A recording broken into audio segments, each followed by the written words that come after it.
and thank you for tuning in to Explore Maple Grove today. I'm your host, Shari McGuire, your local realtor and passionate explorer of all things Maple Grove. Joining us on this adventure today is Eric McLaughlin, co-founder at Bold North Roofing. Bold North Roofing helps homeowners have a safe roof over their head. They take pride in helping homeowners get new roofs approved by their insurance company and only needing to pay the deductible. In the last few years, they've begun buying old houses to renovate, which they then rent out to families in need. We'll have to get into that. Love to hear more about that. But we're thrilled to have you here today, Eric, and can't wait to dive deep into your journey and learn more about your business. Yeah, thanks for having me. Yeah, my pleasure. Well, so why don't you tell us about your business and kind of the fun way that you've got started? Yeah, absolutely. So my background is actually in accounting. So I went to school for accounting. I got my CPA and I worked in public accounting for a couple of years.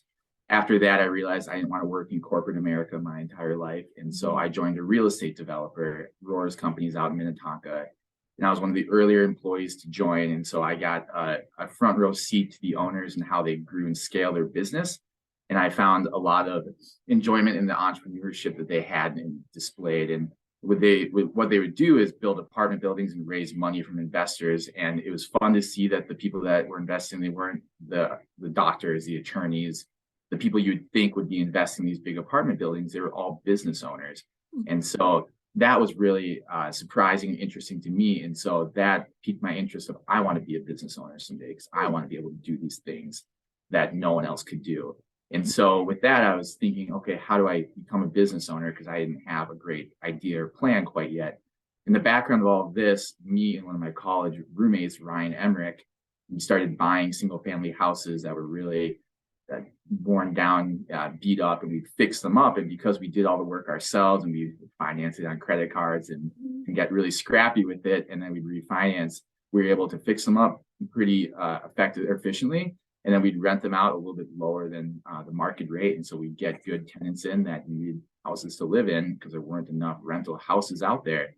And so we did this a couple times. We did one up in Andover, one in Eagan, and the most recent one in St. Paul. And after that, we worked so well together, I was a real estate agent on the side. I worked in finance business. So I kind of had that side of business covered. He was a construction guy, so he knew everything about getting the right crews in there, how to fix stuff up ourselves, and taught me a lot of that. So we just worked really well together. He was working in roofing, so he worked at a roofing contractor for quite a while. He has about 10 years of roofing experience before we decided to partner up. And so we decided, hey, we are really good friends. We've been friends for over a decade, so we trust each other. We work really well together. We did that on the single family houses that we fixed up. And also we have complementary skill sets. And that's something that I don't think happens enough in business, where people that have opposite skill sets partner up. It's usually two people that like things together and they decide to partner up. But because we had a clear kind of split down the aisle of, hey, I'm good at this and not that, and vice versa, we decided it made a good partnership. And so we partnered up last May is when we officially launched Bold North. Even though Ryan's been doing this for a long time and he has all the experience, we officially launched our company last May. So it was super exciting to have kind of hit the ground running with a lot of the experience and expertise that Ryan brought. And then I came in to help grow and scale the business. And the fun thing about it is the first week that I officially joined was the May 11th hailstorm that came through the Northwest Metro. So it was just one of the surest signs I've ever seen that I was on the right path. So it was super fun to have that timing there, because I was very torn on if I wanted to leave my last job and start the business, because I loved where I worked before. And so after that May hailstorm, I knew that I was on the right path. And since then, we've had a ton of fun success, and we've grown and scaled quite a bit.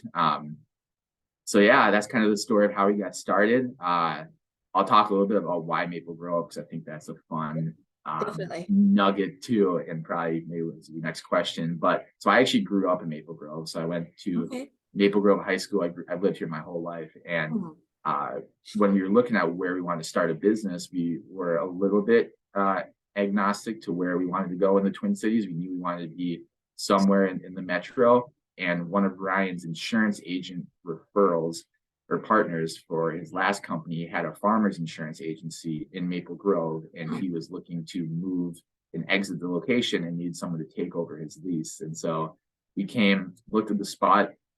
Funny enough, it's in Rice Lake Plaza, which is right above a place called Frankie's Pizza.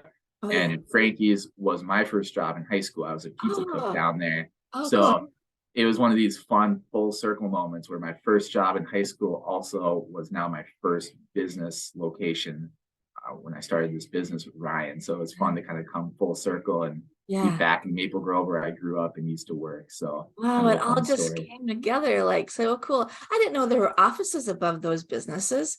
No Over, one ever does. Yeah. So you see the travel leaders sign up there yeah, and others. So it's right above Lotus. So if you walk, Lotus is a great restaurant too, by the way, in Maple yeah. Grove. But if you walk up those stairs, there's a chiropractor, travel agency, some real estate agencies. So there's a lot of businesses up there, which is fun. Wow. I never really thought about it. I lived here 22 years, so I learned something new today. Yeah, yeah. And I'm sure if you Awesome. ever drive by the office, you'll see all of our loud branded Bold North trucks parked out front. So Yeah, you everyone guys knows. have great branding. Definitely can see you coming, which is great. People, the more people see it, that impression is important. So when that hail comes, they go, "Oh, who should I call?" And they go, "Oh, Yeah. Bold North. Those guys are everywhere." So that's Yes. good. How about a common myth about owning a roofing company? What do people like just totally get wrong about it, do you think? Yeah, it's a good question. I think the most common stereotype is that we're just storm chasers and that we just go Yeah. knock on people's doors when storms hit, which is a small part of our business, of course. But what we wanted to be different is because I came from a business background and not just a roofing background. We weren't just going to be a roofer that started a roofing company and do what everyone else did. So the first year in business, we didn't have the numbers to have all these people outdoor knocking and chasing storms all over the place. So we rely a lot on referrals. And so we go out into the community. We're part of the I-94 chamber, a ton of biz-to-biz, B&I groups, other networking groups, and we try to position ourselves as business people and trying to network for referrals as opposed to just going and knocking doors and getting all of our jobs that way. And so with that, when times haven't been as good storm-wise, such as this year, there hasn't been a storm that's come, we've still gotten a ton of referrals in from people that it's just time to get a new roof. They've been living in a neighborhood for 30 years, waiting for that hailstorm to come, and it's always missed them, which it happens. It doesn't, although Minnesota tends to have a lot of storms, there's some areas that just have never been hit. And so there are roofing, siding, window jobs we get from those areas, and having the network and a big business network that refers people to us because they know the owners, they trust the owners, has been huge. And really a part of our success the first year. We probably had 90% of our jobs came in year one were from referrals. And if that didn't happen, we wouldn't be at the point and stage of a company that we are today. So we set ourselves apart from your storm chasers by building a more referral-based business and more grassroots approach, which has served us well. Absolutely. That's a great way to go because referrals will always be there. Those storms are a little harder to predict. You reminded me of, we bought a house in Shoreview. Gosh, it was probably 25, 26 years ago now. And there was a lawsuit against a lap board siding, and big long story. We needed to replace it. And we were gone for a wedding, and that big tornado came through Shoreview and wiped out a bunch of stuff, but it did just enough damage to our house that we got a new roof and siding out of the deal from our insurance company and only had to pay our deductible. So I understand the waiting for the hailstorm to come thing. But it can really change up your neighborhood too. Like our neighborhood here in Maple Grove got hit a few years ago, and I love driving around our neighborhood now because everybody has all these different colored pretty houses as opposed to the cookie cutter that we once were. So it's good. Let's see, what's a challenge you're facing in your business right now and how you're tackling it?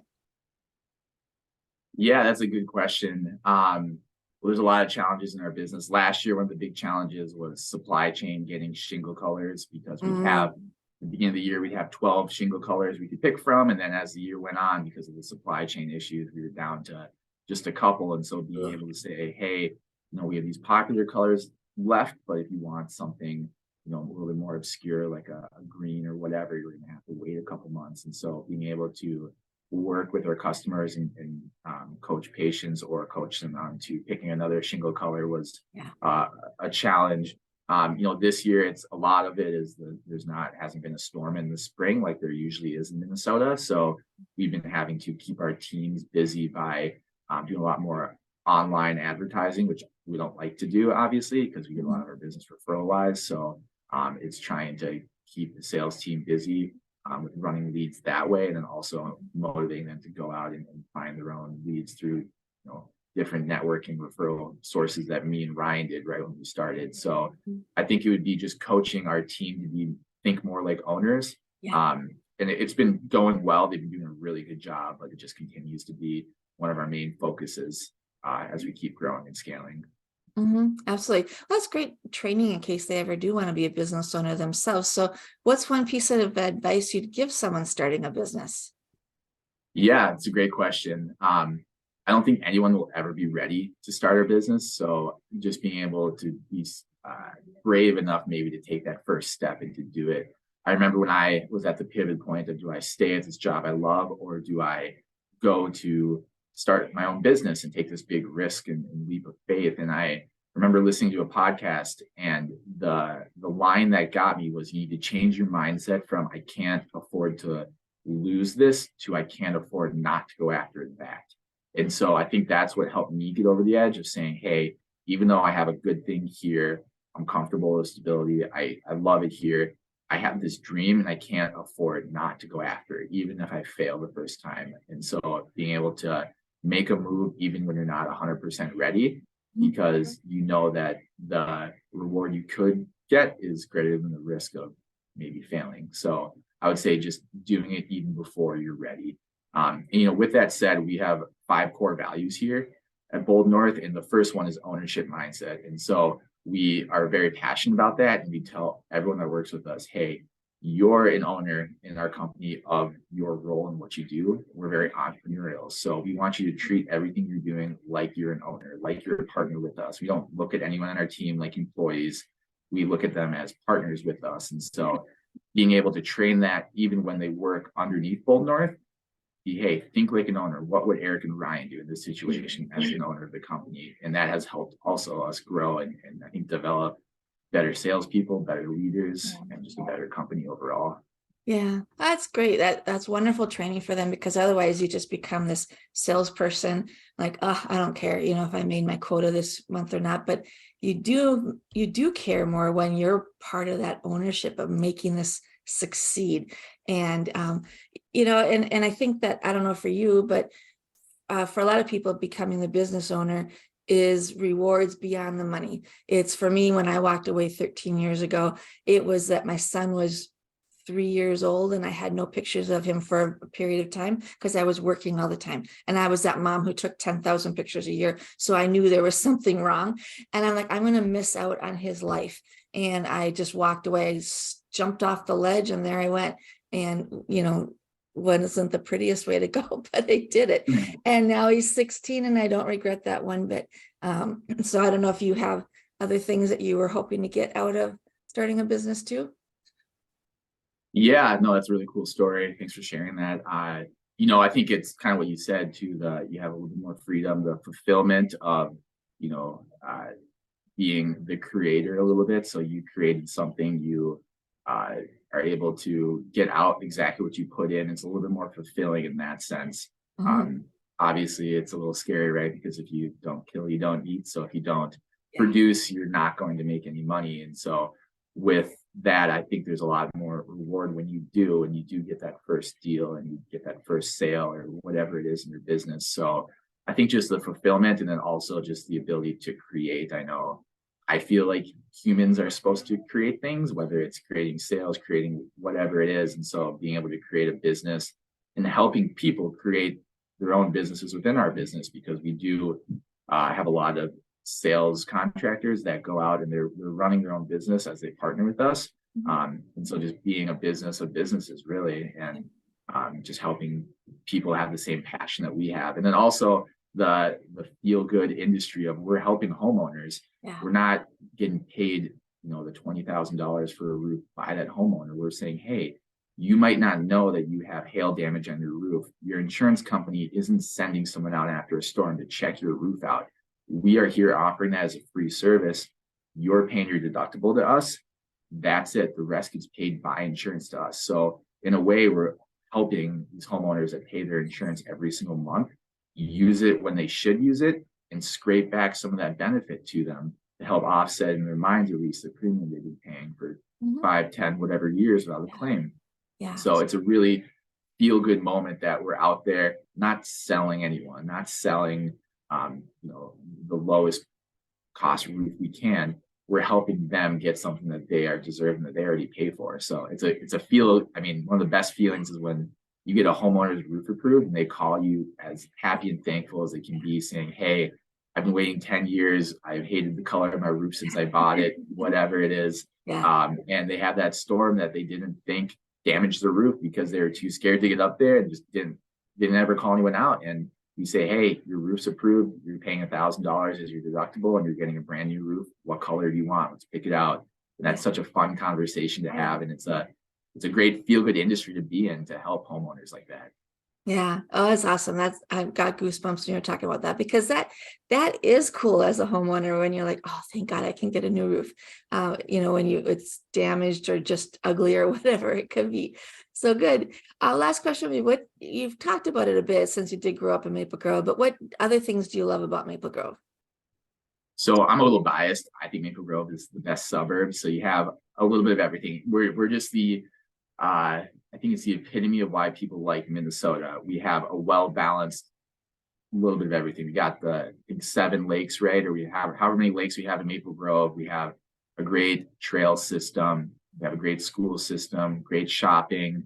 We're close to the cities if you want to go downtown or wherever for sporting events, dining. We got great restaurants here in town. Big fan of Malone's. I'm going there today for lunch, actually. So we have a little bit of everything, and it's just a great place, great suburb. So a lot of good business owners here. Everyone I've met, the I-94 Chamber of Commerce has been great. Everyone's very welcoming. I have really nothing bad to say about Maple Grove. I think it's the perfect suburb, and you're also close to 94 if you want to head north for a cabin weekend. We're right kind of on that northwest corner, so it's a good position just all around. So yeah. Yeah, we can jump ahead of everybody trying to get out of town by being in Maple Grove.